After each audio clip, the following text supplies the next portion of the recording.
Cette semaine, ce documentaire est sorti. La banlieue, c'est le paradis, on va en parler.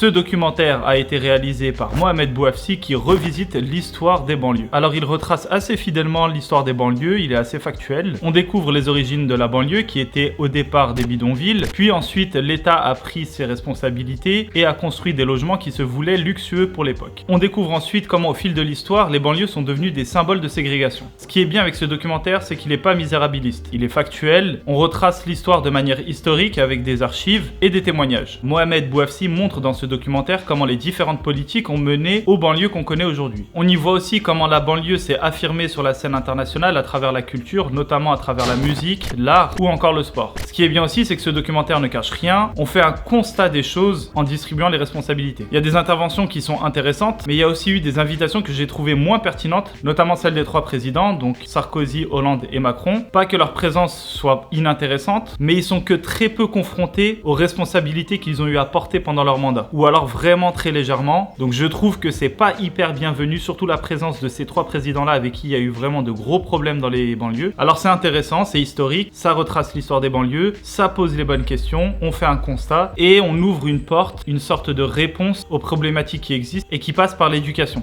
Il aurait peut-être fallu aller plus loin, notamment avoir un regard critique sur la manière dont l'éducation a été réformée en France ou faire un comparatif avec ce qui existe dans d'autres pays. Bon, globalement c'est assez intéressant, on est loin des clichés des banlieues, on a une vision beaucoup plus saine et c'est assez rare pour le souligner.